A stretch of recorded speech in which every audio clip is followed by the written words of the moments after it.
So inshallah, and I want to thank Sister Fatima and her team for assembling such program for us. This is a first, and we hope to continue with programs like this once in a while.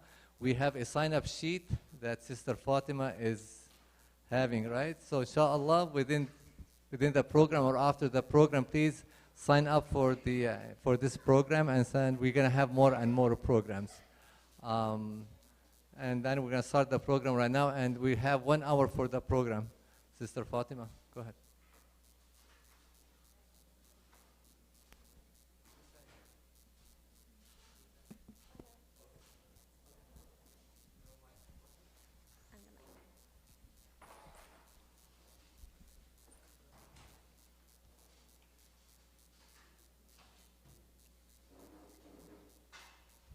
Assalamu alaikum. Greetings, everybody.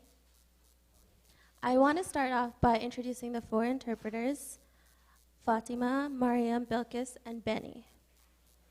The 4 of them are going to be translating everything I sign in American Sign Language and interpreting it into English. So to introduce myself, my name is Hassan, and I'm going to be the MC for tonight. Tonight's panel is my identity as a deaf Muslim. So a little bit about me. I'm from Bangladesh, and I've been here for 14 years. From elementary to high school, I went to a DHH program. DHH stands for Deaf and Hard of Hearing.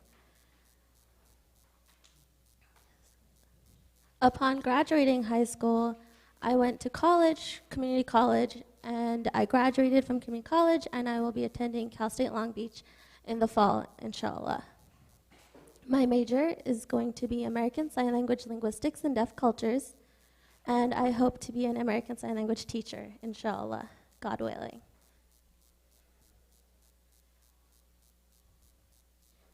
So the goal of tonight's event is to showcase deaf Muslims in our community and for them to share their experience and struggles in their lives, and for them to share with us what it feels like to be a deaf Muslim. So first, I'm going to show you 2 videos. The first video is not going to have any sound or closed captions, so please go ahead and watch.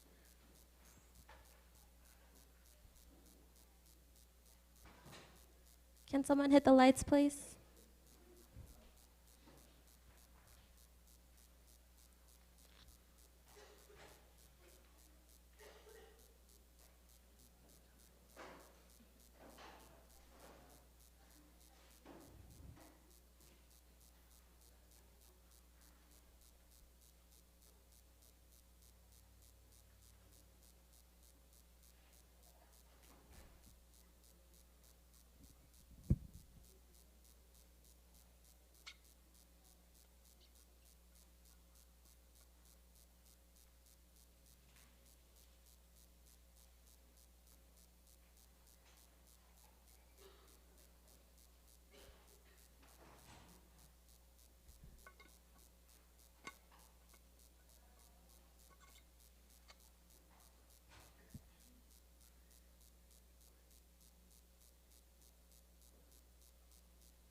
Lights, please.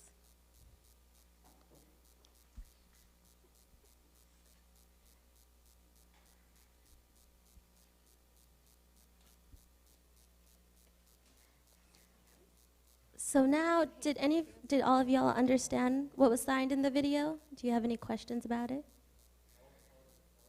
Okay, so now for the second video, there are going to be closed captions in English. There's no sound,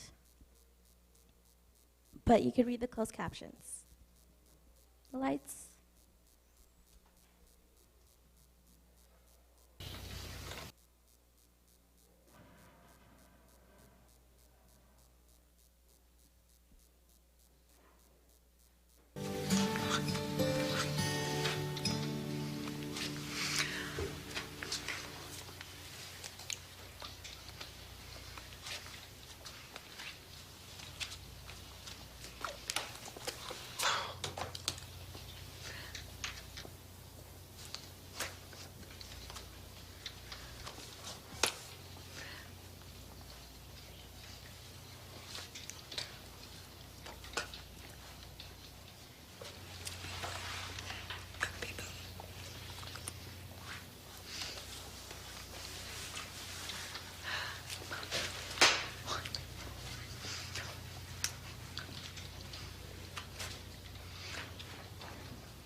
Lights, please. So, did you understand that video with the closed captions?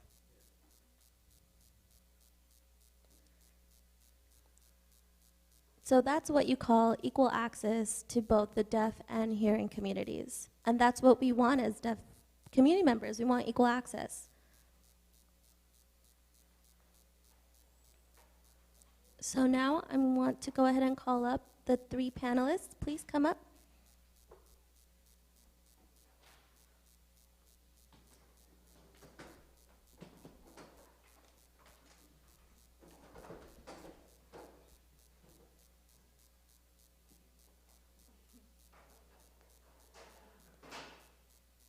So the 3 of them will be sharing their experiences and struggles that they've faced as deaf Muslims.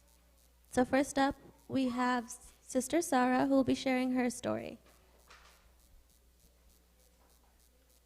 Assalamu alaikum, brothers and sisters. I would like to introduce myself. My name is Sarah. I am from Afghanistan. In my family, I have a deaf sister that's older than me, and I have a younger sister who is hearing, but she's my interpreter, who's my interpreter today as well, and she's my favorite interpreter. Sorry, I'm really nervous right now. So I was born in Afghanistan, and right after I was born, I moved to Pakistan with my family and lived there for 12 years. After 12 years, we moved here to America. We immigrated, and we came here for learning, for an education for a cochlear plant, but I was against it. I wanted I wanted to have my deaf identity.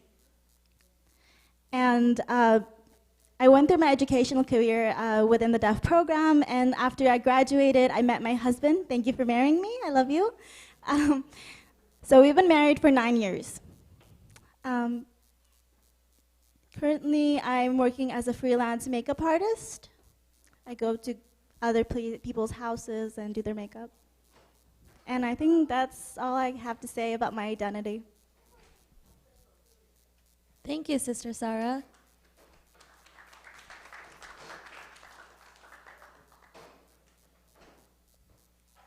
So now next up, my younger brother, Adil, who's going to be sharing a little bit about him. Assalamu alaikum. Thank you for coming tonight. And I want to thank my family for coming as well.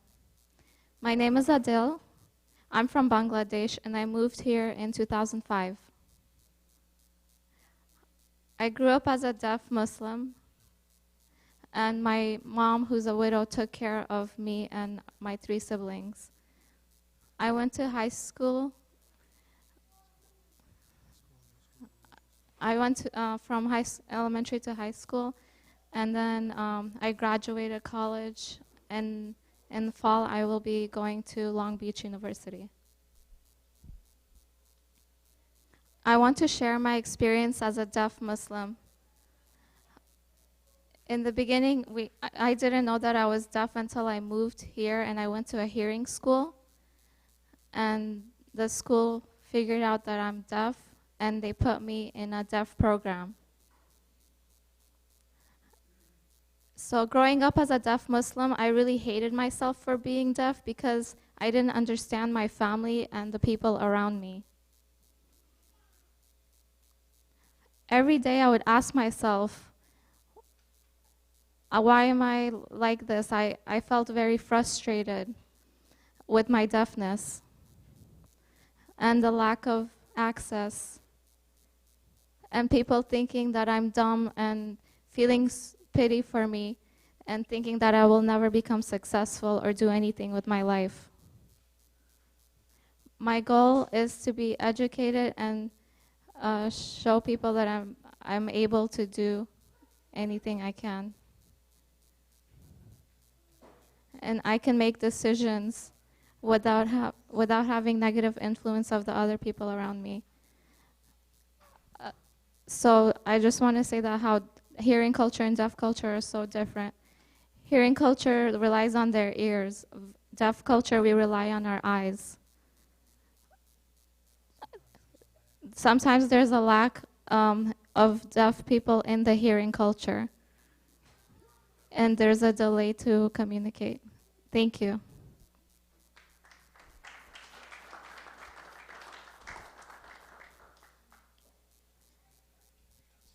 Thank you, Adil.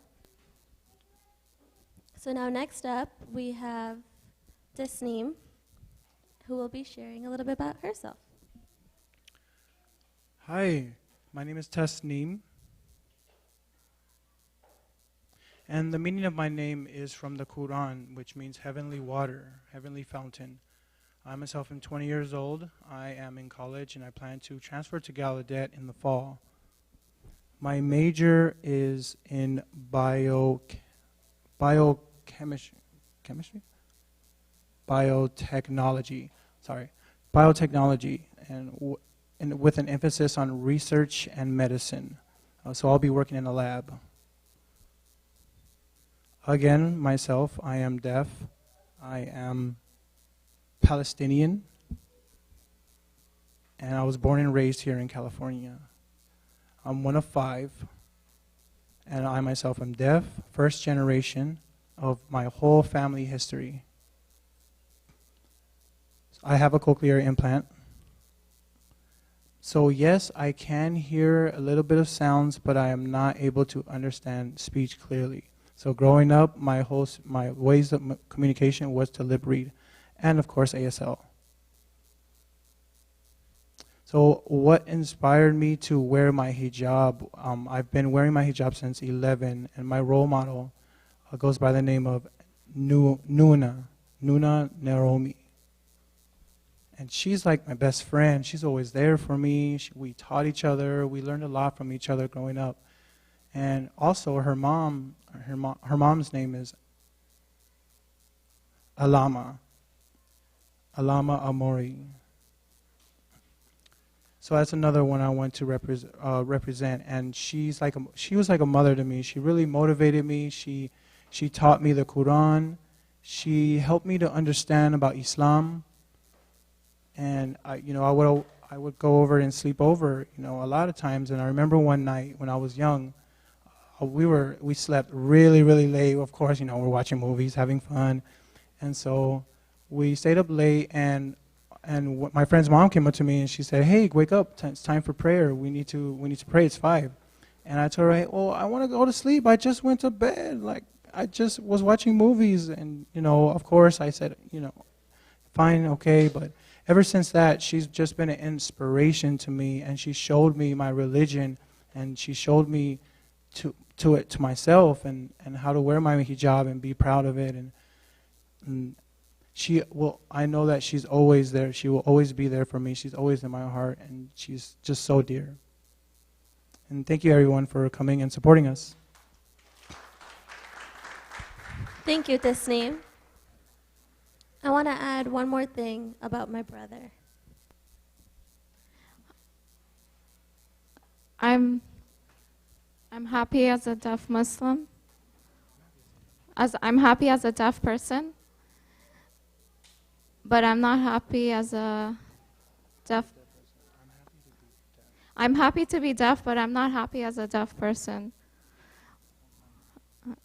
Sometimes when I go to parties with my families, and I greet my family, and I see them all talking with each other, and I just sit there and I eat, and I feel so isolated. I feel so left out and alone.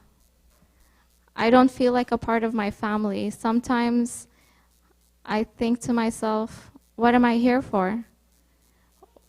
I just see my family laughing and enjoying themselves without me. I really want to be involved with them, but I can't voice and talk with them clearly. That's why I hated myself always. I would wish that I was hearing ever since growing up for many years because of all the frustrations I felt throughout the years feeling alone. And when I would go back home after the party, I would think, did I have fun at the party? No, I really didn't enjoy myself. I was happy to meet my family. I love my mom and everyone in my family, but I just feel so alone around them and left out. Thank you. Thank you, Adil. Thank you for adding that.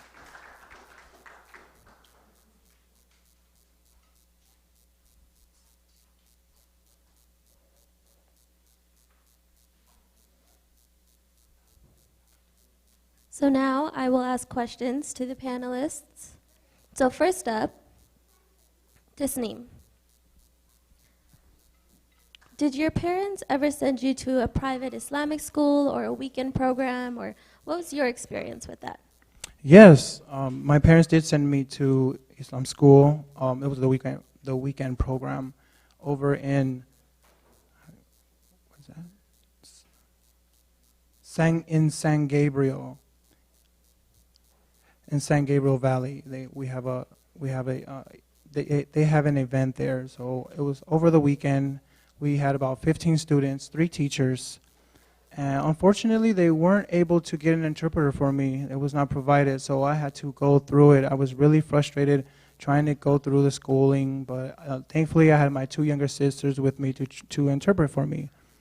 But still, it was really hard for me to understand the concept of Islam. Also, my 3 younger sisters, they have already gone to a private school called Strain. It's a private school in West Covina. It was a straight West school. I never was able to show up, and I really wanted to go, but same thing. I was able to go, and they weren't able to provide an interpreter. And they told me in my face, actually, one time, to get your own interpreter. We can't afford an interpreter. They're expensive. So that was a really big shock to me. Went there for a couple of months, and I decided to leave.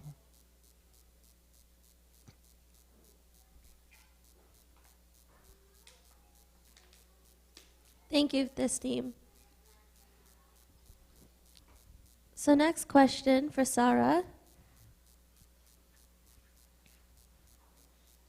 Does your family know sign, and how do you communicate with your family?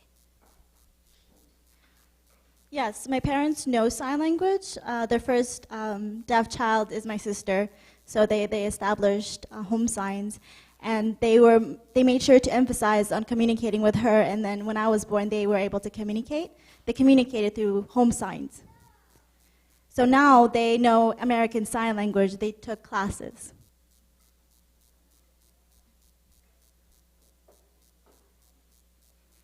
How do you feel during family gatherings such as Eid celebrations and whatnot?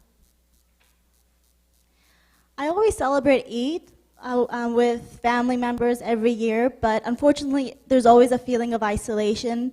I always feel left out and not understanding what's going on. I've always felt unaware of my environment.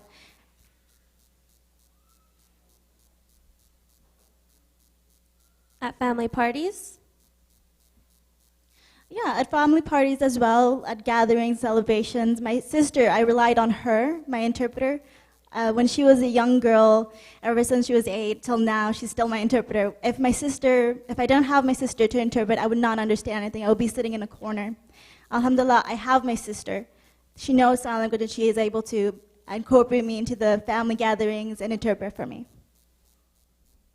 Thank you. So now next, Adil. Did your mom teach you how to read Quran or understand it? Yes, my mom taught me the Quran, but only with speaking, not by reading it in Arabic and fully comprehending it. And she also taught me how to pray.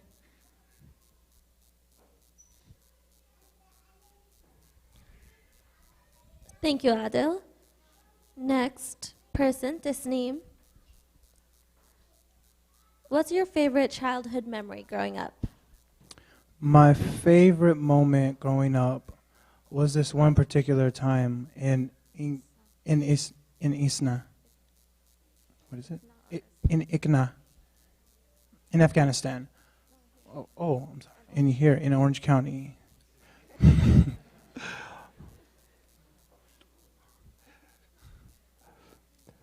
So my father showed me a flyer, like it was an event that they were hosting here. So I took a look at it, and my dad told me, "Oh, look, they provide an interpreter." And I said, "Well, in another language or in sign language?" And sure enough, it was in sign language. So we had a Muslim interpreter, and I've never met one in my entire life. And they said that they'll have one there, and they'll pay for my ticket. He'll pay for my ticket, and so I came, and I was able to meet my first 2 Muslim friends here. They're Miriam, the one who is also voice interpreting, and Esra. So she's here as well. And they both, I was able to meet these 2 people, and I've never met anybody else who was deaf and Muslim like myself until that moment. And ever since, my life has just been awesome. I go to mosque with them. And sometimes when I go to mosque, there aren't any interpreters there. But now, when I went to this event with this interpreter, I definitely had such revelation for me to learn something and benefit and know that this was something good for me and in my own language. So that's a little bit of my experience. Thank you, Tasneem. So now next, Sarah.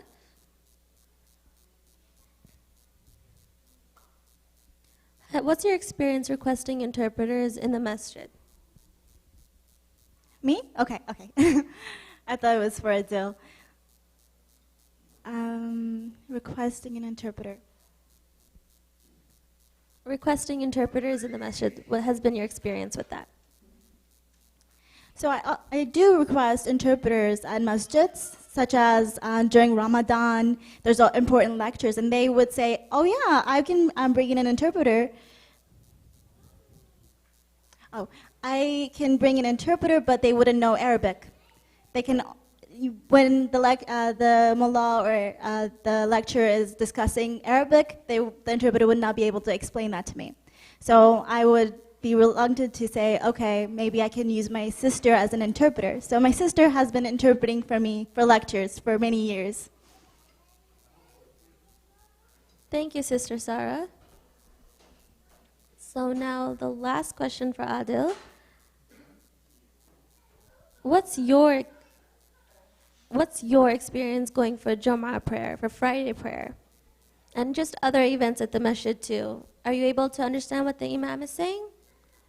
Every Friday, Jummah, and during Ramadan events, I go to pray, and I sit and I watch the imam speak, but I don't understand what he's saying. Sometimes I ask myself, what am I here for? I feel very isolated. I go every Friday for prayer, but I just look at my phone. I don't understand what the imam says. Sometimes I want to ask the imam a question, but I don't know how to. There's no equal access for deaf Muslims. So what do? I just go, and after playing on my phone, I pray and I go home. Do I know a lot about Islam and the Quran? I know some few things, but not enough that I would like to know. I'm fortunate enough to meet deaf Muslims here who taught me words like mashallah, alhamdulillah, inshallah, and they explained to me what those words mean. I realized that I knew those words before, but never knew the meaning. And I would like to have an interpreter every Friday prayer so that I would be able to attend and understand it and understand the Quran. Thank you for that explanation, Adil. And Sister Sarah, do you want to add anything to that? Yes, I would love to add something to that. I forgot to add what I was going to say in my turn. So when you asked about the interpreters and requesting one, during Eid gatherings and during Ramadan, I would sit in on the Friday prayers and just the Eid prayers during the month of Ramadan. Whenever I would go to masjid, I would meet my friend. I met my friend Hamza. And Hamza is hard of hearing, so he knows sign language and he's able to hear a bit. He was willing to interpret for the Eid prayer. And he was able to interpret for Arabic sayings and the sayings from the Quran. And it was very enlightening because it never happened before. It was enlightening for me to see that. And Hamza has a Muslim group, and you can go and support him.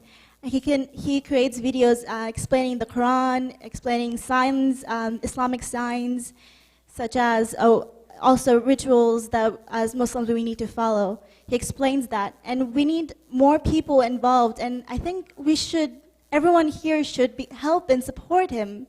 And I think you should know that. And inshallah, he's currently in the process of creating this organization.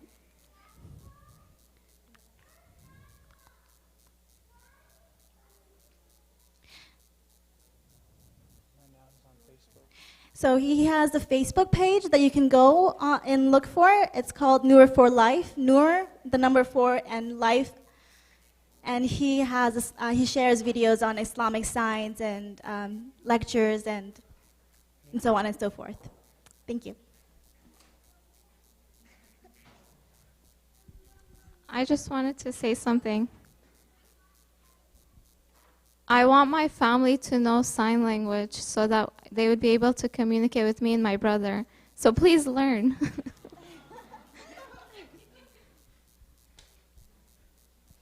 Thank you. Thank you, both of you, for sharing that experience. Thank you so much. So now I want to ask if the audience has any questions you'd like to ask.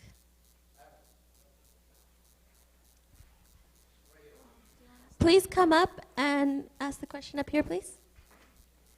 One of you. If this masjid offer an interpreter and somebody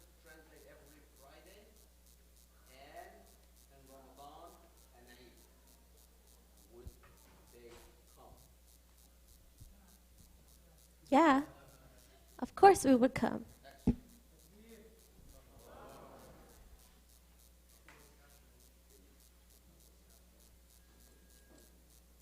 Any other questions?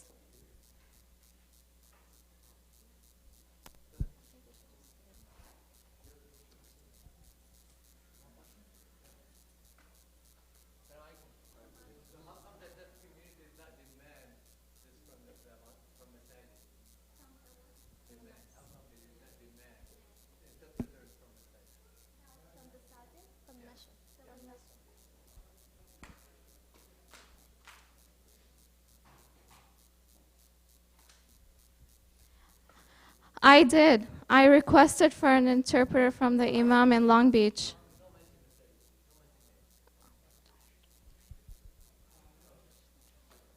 Okay, so I just requested from an Imam and I asked, but they said they can't afford an interpreter. Yeah, they just said we can't afford it, so they didn't provide it for me.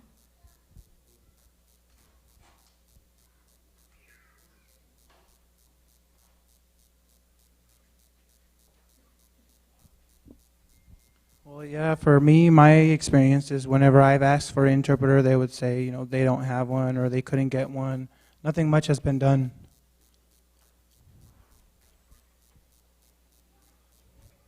So I want to demand, and I've always demanded. And my dad is one of the partners that has the masjid. Some of his friends, go back, I'm sorry.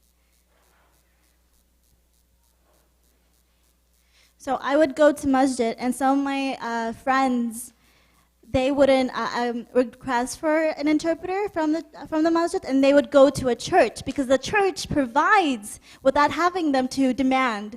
They provide lectures, they provide food, they provide ASL interpreters all the time, and I would always tell them, like, you don't have to go there. You should come to the masjids. We can provide you an interpreter. And they would say, no, they don't have interpreters for us. At churches, they provide us accessibility and equal rights. At masjids, they don't.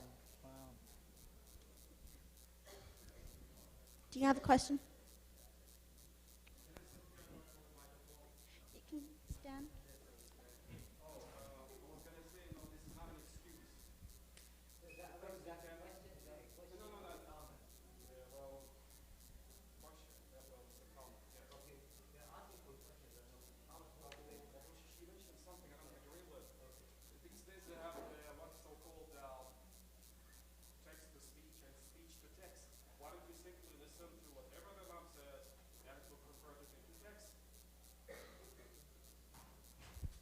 Because it's not always accurate. I mean, that's a new technology, but growing up, they didn't have that.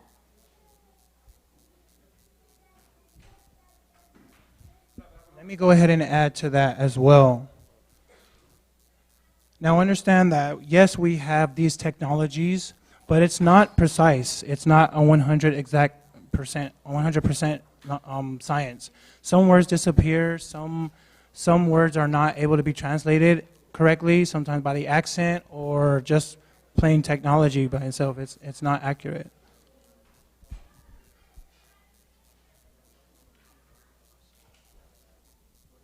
What was your question again, sir? Yes. Yeah, he's asking. Oh, yeah. I was going to ask the guy in the middle. Your name is. His name is. Adil. Adil.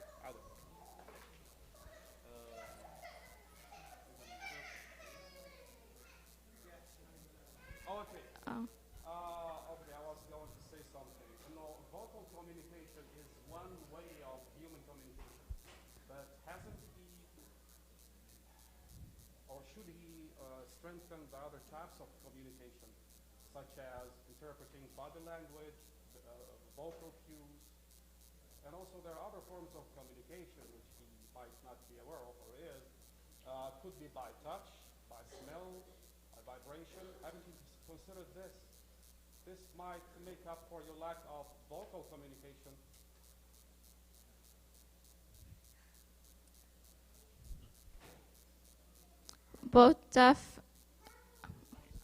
Most deaf Muslims prefer sign language we don't care about voice or hearing.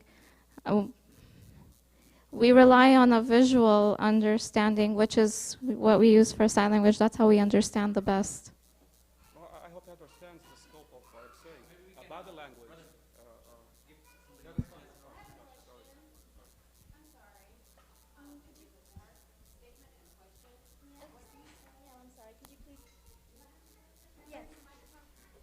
Salam alaikum.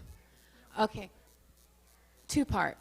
For you guys, when you came here and you said to us, you feel kind of let down.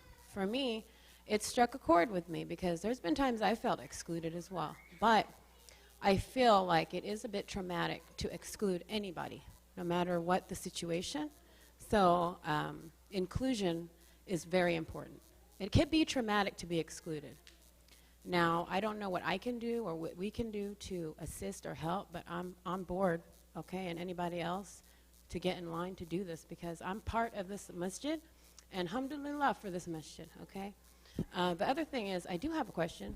I saw on the news, a lady was translating, and they were desperate. It was desperate times. They called whoever, and wallahi, she was saying whatever in sign language, and I said to myself, did they not review her credentials? Because the deaf people were calling and saying, well, she's not telling the accuracy of the situation. It was a critical situation, and she was finger spelling nonsense, and the deaf people caught it. So have you guys encountered anything like this? And I mean, how does that make you feel? Like the translation's absolutely inaccurate, and it could cause harm to people who really need to be aware. You know, if there's a fire, I want to know there's a fire. I don't want to know your finger spelling there's pizza here or something, okay?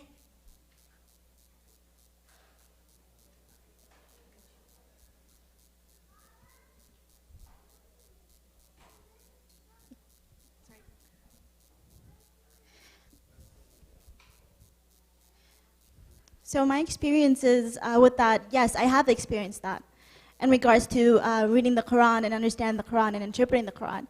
This interpreter would just finger spell. They didn't have signs, Islamic signs or anything. They would finger spell, like for mashallah, they would finger spell that out. Assalamu alaikum, they would finger spell out. And I would get disappointed. Like, I want some way for them to interpret and have me understand it clearly visually. So I wouldn't understand, and it would go over my head, and that's a frustration for me. And I can't complain because the interpreter is bearing it with me, and they're willing to interpret for me. It's not their fault. I wish we could have more people like you to support us. Yes, I've experienced many times in school. The interpreter would sometimes wouldn't sign accurately, and it would be hard to understand them. I've complained to the school. Yeah, I've experienced the same thing. Is there any other questions? Do you want the mic? You want to come up and sign?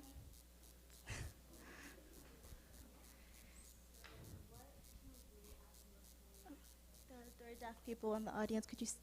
Oh, please. Sorry.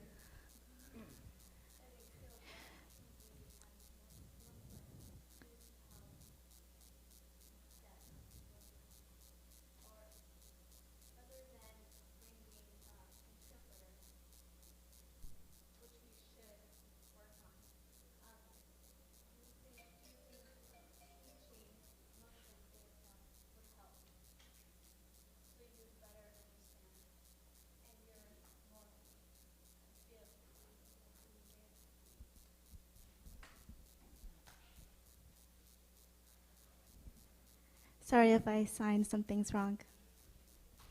It's all right. It's all right. Don't worry about that. It's great. I'm impressed that you're signing. That you're signing seals as well.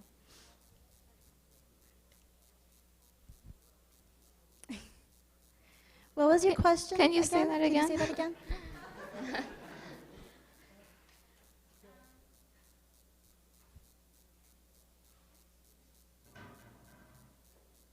What can we do to help? Should we learn ASL as Muslims? Yes. You're asking if we should teach ASL or if you want there to be a school. I'm willing to teach everyone ASL about the Quranic signs that we have established. I'm willing. I volunteer to teach everyone, anyone.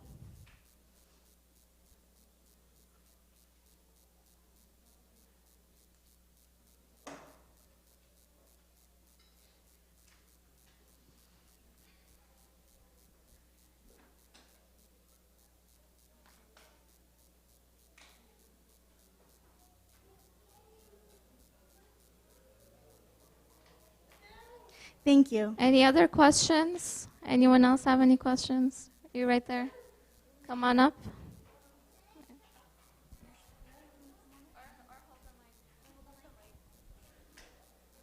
Hi, my name is Gabby. Hi. What is a constant hurdle that you guys have to deal with on a daily basis that you wish you could change or address?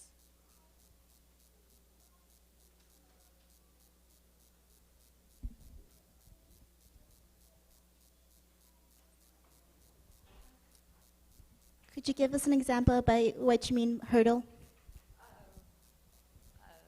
Like a day-to-day basis with communication.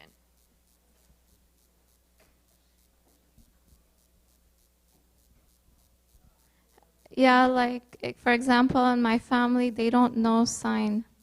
So how can I communicate with them? There's no understanding in the family.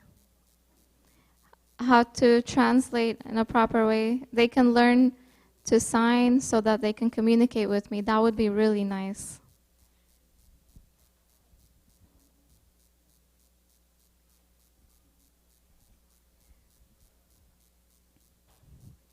So with me, in regards to listening to a lecture, I would tend to be quiet, and there's always a woman that says, that would tap me on the shoulder, and she would use gestures and try to explain, and that is enlightening, and I'm happy to see that. She would try to communicate via text message and tell me what the lecture was saying, and she would write paragraphs through her phone, and I could understand that. And through that, it's inspiring. So some complications do exist, but some moments are great, and there are no communication hurdles that we have to face because of.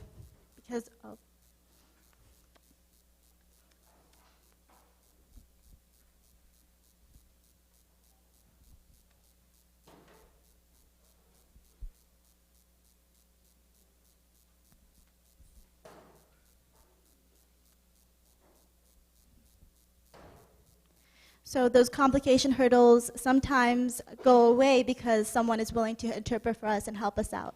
And that's great, mashallah, to them.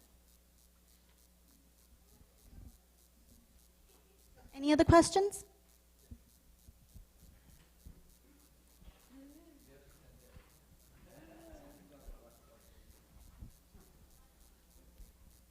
Assalamu alaikum.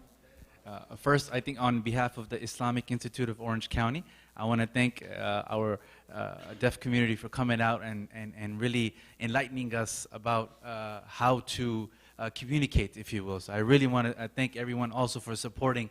For me, this is a big thing. I want to thank the leadership here at IOC for doing something like this. And I think somebody mentioned earlier as well, for encouraging other masajids, other mosques to do this. So, you know, we're recording this in hopes that other communities worldwide would start to do something like this, right? Because we want to make sure that the mosque is open for everyone, right? So first, thank you so much. It means a lot to me and the community here. May Allah bless you. My question is, I know myself and I know some other people as well, sometimes they might be a bit shy in approaching just because they don't want to say the wrong thing or do the wrong thing. Are there certain statements or things that we should not do or say that might be offensive?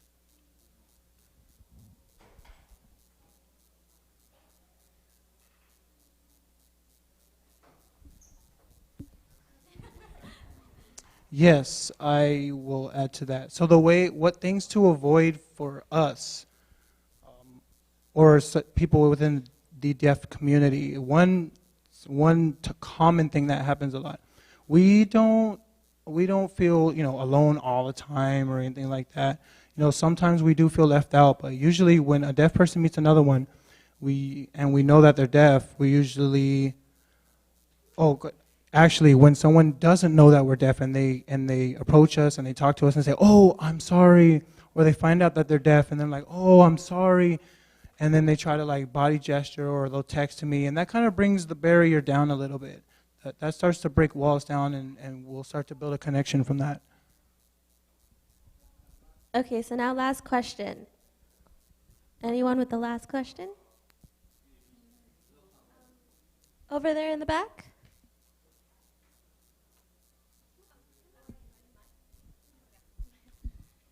Assalamu alaikum.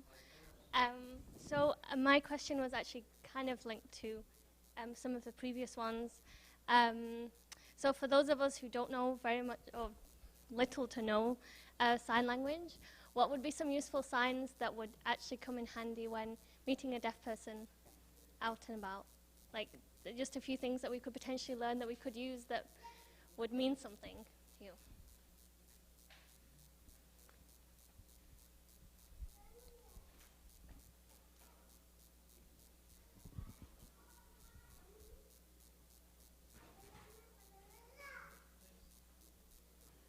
Oh yeah, you can say hi like this.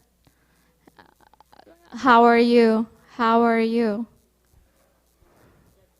You can say hi like this and how are you like this.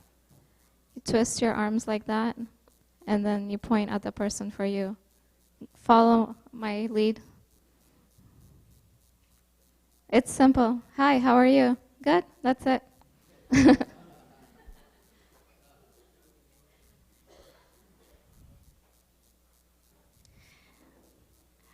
I want to show a few signs that are easy to say. For instance, this is a sign for Alhamdulillah. Alhamdulillah. It's really easy, right? Alhamdulillah. And this is for MashaAllah. MashaAllah.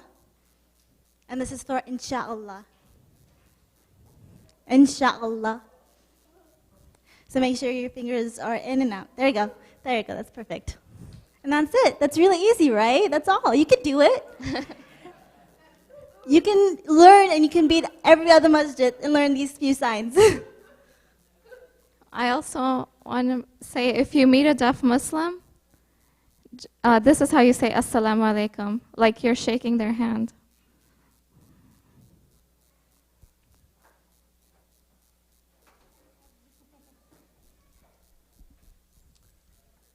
So usually at the end of a saying, we usually say, "I love you." There's a quick sign right there that says, "I love you." That's something, yeah. All right, that's it for the Q&A. So now I want to invite one person up. Her name is Katie.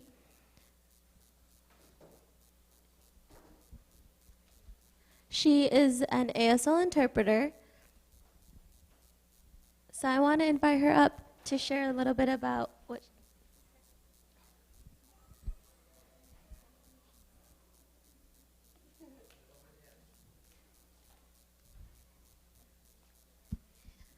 I decided to sign. So.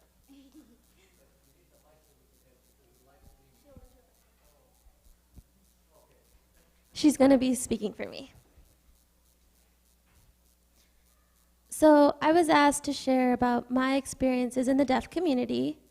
I've been an interpreter for 24 years, and I've met many deaf people, different religions, different faiths, different practices, just people in different stages of life. And I think there is a commonality between everyone, and that is the communication breakdown, and that's really sad. Children growing up and are not able to communicate with their parents. Sometimes a family member passes away, and the deaf family member doesn't even know about it until 20 years later. So it's important to emphasize communication. Whatever communication method it is, whether it's gesturing or writing back and forth, whatever the communication method, it's important to establish communication. So that's what I wanted to share. Okay, thank you. Thank you, Katie, for sharing that.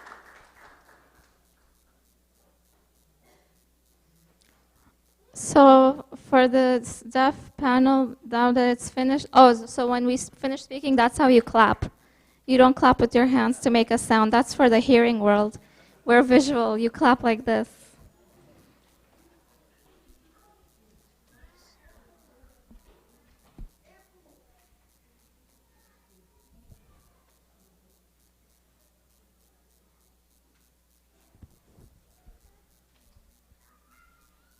So now, Sarah, would you mind sharing your experience as a deaf person, some positive experiences? Who's going to share? Oh, this name, okay. I'll do it. Okay. So I'll share a little bit more about myself. Growing up, I did not find out I was deaf until I was 6 months old when I finally got a hearing test, and my dad was just shocked. Again, I'm first generation deaf, and he really tried so hard to get me to talk.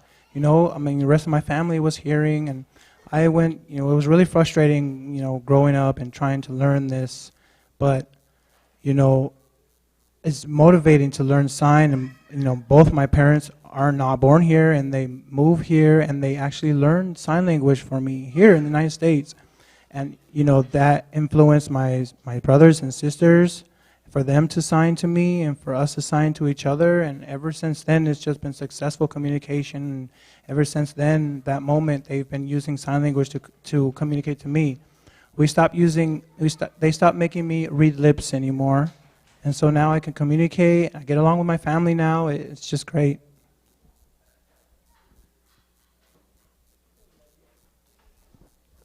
For me, there you go, you have to clap. For me, I'm second generation deaf. The first one was my brother, who's the MC. I'm the second one.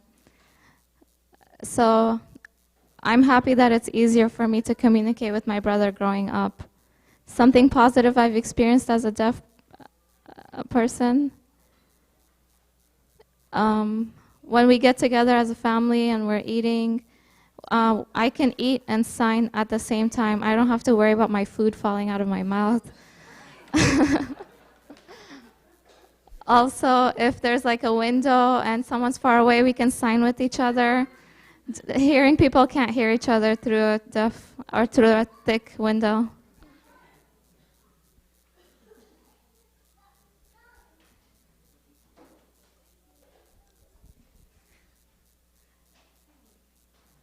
So I wasn't the first deaf child for my parents. My sister was. When my sister was born, she was born hearing, but around the age of 1 or 2, her hearing started. She had an illness, and it caused her to lose her hearing. It occurred naturally. It occurred in a different country, and they didn't have the technology to help with her illness. So she learned how to communicate through oralism, which is through voicing. But after my sister was born, and then when I was born, they were shocked to see that I was deaf as well, but they didn't. So they didn't know that I was deaf until I was 6 months old. At 6 months old, they checked my hearing, and they were very disappointed, but they were more positive afterwards. They were okay with it because they had a language already set. So when they put me in a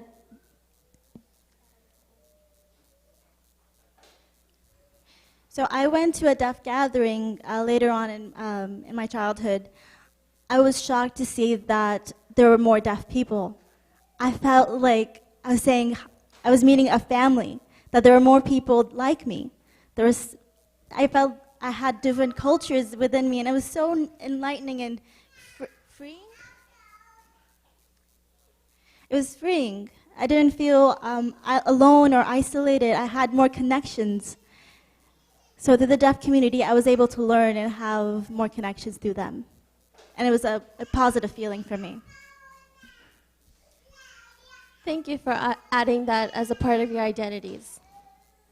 So this event is almost done, and I hope it will bridge the hearing and deaf Muslim communities for more collaborations and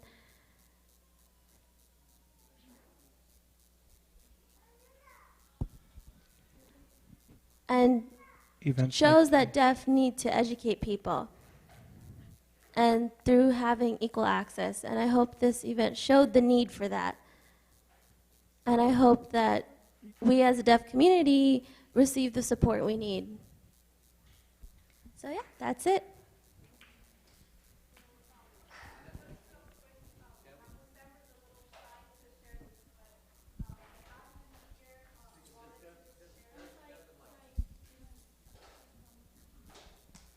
So on behalf of Musammer, this is just a message from IIOC. IIOC is very, very excited to start programs. And based on this feedback from our panelists, we see the need and the challenges that our deaf community members are facing. And we're looking forward to sitting with you, starting a committee. And the shuyukh here are also very excited to do coffee with the sheikh with you as well. So inshallah, more to come.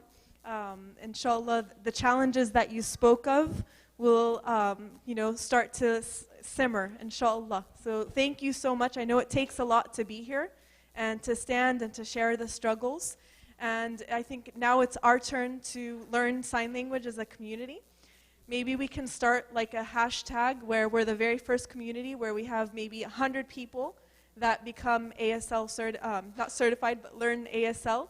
So with this committee and with Maryam, Maryam has been, she interpreted a long while ago. We had one sister here and Maryam had shared with us interpreting services. So it kind of simmered when our community member moved away. But now that we see the need again, we want to challenge everyone. We're going to challenge everyone to learn ASL. Inshallah with Amira and Maryam, they're the ones who sponsored this event. So Amira, thank you so much. Amira, if you could stand. Being shy, I know, but now we know who to turn to, okay? So Amira, barakallahu fiki for starting this event, inshallah, and Maryam as well. So this is Maryam and Amira, and they both are signing at this event, but they're also the organizers of this event. So thank you to both of you guys for organizing this, and we look forward to partnering with both of you guys and with our panelists for future events. Barakallahu feekum. And thank you to the community for all coming out. This is really cool to see the interest. And inshallah, we'll all come together and do more together. Barakallahu feekum. Inshallah.